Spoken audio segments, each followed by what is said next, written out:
आज सुबह मेरे पापा अखबार पढ़ रहे थे एंड समथिंग वियर्ड हैपेंड। अचानक से उन्होंने मुझे बुलाया and they show me this. पहले मुझे लगा एवरीथिंग इज फाइन, स्त्री 2 एक अच्छी मूवी थी, मूवी अच्छे पैसे कमा रही है, ये तो अच्छी बात है। But when I give it a thought मुझे रियलाइज हुआ कि भाई सिर्फ स्त्री 2 की सक्सेस की वजह से पूरी बॉलीवुड इंडस्ट्री बर्बाद होने से सिर्फ एक कदम दूर है। देखो हर 2-4 साल में एक बार ऐसा जरूर होता है कि एक रेवोल्यूशनरी मूवी आती है एंड हम पूरी इंडस्ट्री में एक ट्रेंड चेंज होते हुए देखते हैं। 2012-15 में हिस्टोरिकल मूवीज बहुत चलती थी। 2016 से 18-19 तक रीमेक्स का दौर था एंड अब 2023 में पठान एंड 2024 की स्त्री 2 के बाद अब ट्रेंड शुरू हो चुका है सिनेमैटिक यूनिवर्सेस का।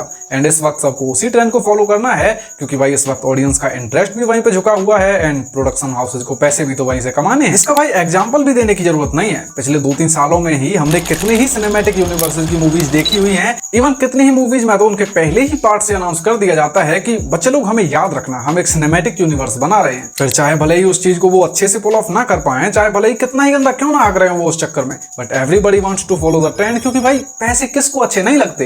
एंड दैट्स द प्रॉब्लम, जिसकी वजह से अभी पिछले 2-3 सालों में हमने जितने भी 15-20 सिनेमैटिक यूनिवर्सेस का गठन होते हुए देखा है, उनमें से बस 1-2 ही हैं जो कुछ ठीक ठाक काम कर रहे हैं। जिनमें पहला आता है अपना YRF का स्पाई यूनिवर्स, जो कि भाई शाहरुख खान के स्टारडम पर कैपिटलाइज करके वो लोग अपना गुजारा कर रहे हैं। एंड दूसरा आता है मडोक का सुपरनैचुरल यूनिवर्स, जो कि भाई बस यही एक है जो थोड़ा संभाले हुए है इस टाइटल को, वो भी सिर्फ इसलिए क्योंकि पहली बात तो ये कम पैसों में भाई ज्यादा रिटर्न्स दे रहे हैं एंड बता रहे हैं कि what's next for Indian pop culture. And देखो भाई प्रोड्यूसर्स यही तो चाहते हैं कि भाई अगर हम पैसे लगा रहे हैं तो हमें कम से कम 2x रिटर्न तो चाहिए ही चाहिए। लेकिन यहाँ जब प्रोड्यूसर्स अपनी टीम के साथ बैठकर स्त्री 2 को एनालाइज करेंगे कि ये पिक्चर इतने पैसे कैसे कमा रही है, तो कोई भी ये नहीं देखेगा कि मूवी सच में अच्छी थी। उनके प्यूनी माइंड्स जो डिसीजन निकालने में कैपेबल होंगे वो पॉइंट होगा कि ये मूवी इतने पैसे कमा रही है क्योंकि एक सिनेमैटिक यूनिवर्स का पार्ट है। कोई भी ये नहीं सोचेगा कि स्त्री 2 अपनी टॉप नॉच कॉमेडी, अपनी स्मार्ट स्टोरी टेलिंग की वजह से चली है ना, बिल्कुल नहीं। स्त्री 2 चली है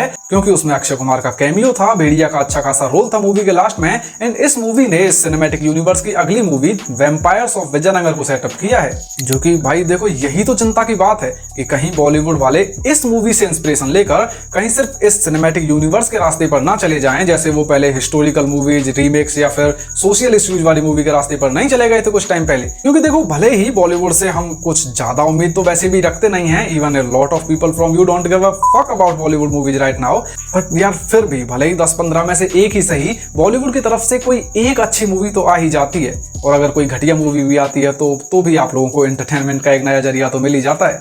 इसीलिए लेट्स होप कि स्त्री 2 जैसी मूवीज से इंस्पिरेशन लेकर बॉलीवुड वाले अच्छी मूवीज बनाएं इंस्टेड ऑफ किसी एक पॉइंट को उठाकर उसे माइंडलेसली फॉलो करने की, जैसा कि वो लोग हमेशा से करते ही रहते हैं। एंड तुम्हें पता है इस प्रॉब्लम की जड़ क्या है? इस प्रॉब्लम की जड़ है कि अब बॉलीवुड वालों के पास ओरिजिनल आइडियाज ऑलमोस्ट खत्म हो चुके हैं। And you know the reason, writers को nepo kids, big stars, political and social impact जैसी कितनी ही चीजों को माइंड में रखकर स्टोरी को रखना पड़ता है, जिसकी वजह से वो कुछ ऐसा नहीं लिख रहे जो वो लिखना चाहते हैं। वहां पर लोग बस अपने हायर अप्स को प्लीज करने को ट्राई करते रहते हैं कि जिससे कि भाई उनको आगे फ्यूचर में और भी काम मिलता रहे। वरना तुम खुद देखो कि क्या हीरोपंती 2 की टेस्ट स्क्रीनिंग में किसी ने भी वो ग्रीन स्क्रीन नोटिस नहीं की होंगी? किसी ने भी आदिपुरुष की टेस्ट स्क्रीनिंग में वो सारी कमियां नजर नहीं आई होंगी? क्या भाई किसी ने भी नहीं सोचा होगा कि सर्कस में ये सिनेमैटिक यूनिवर्स को इंटीग्रेट करना कितना ज्यादा फोर्स्ड लग रहा है? सोचा होगा भाई, आई कैन गारंटी दैट।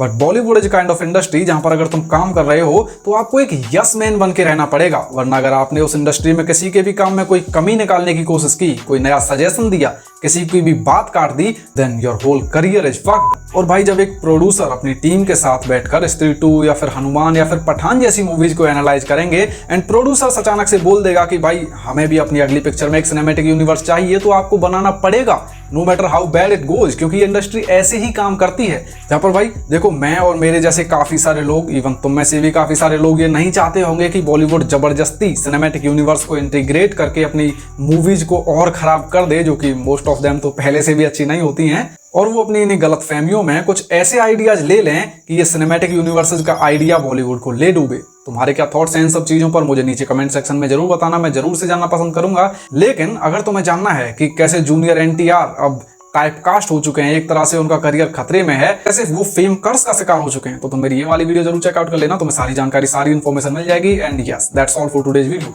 अब अगर तुमको ये वीडियो देखकर कुछ भी अच्छा लगा, खुशी हुई है, मजा आया, तो लाइक मार देना इस वीडियो को। चैनल पर कहीं से भी नया गए तो भाई सब्सक्राइब तो मार ही देना इस चैनल को। वीडियो को अपने दोस्तों के पास शेयर भी कर देना। मेरे सोशल मीडिया हैंडल्स के लिंक आपको नीचे डिस्क्रिप्शन बॉक्स में मिल जाएंगे। एंड यस, अब मैं मिलता हूँ आप लोगों से अगली वीडियो में। Thanks for watching.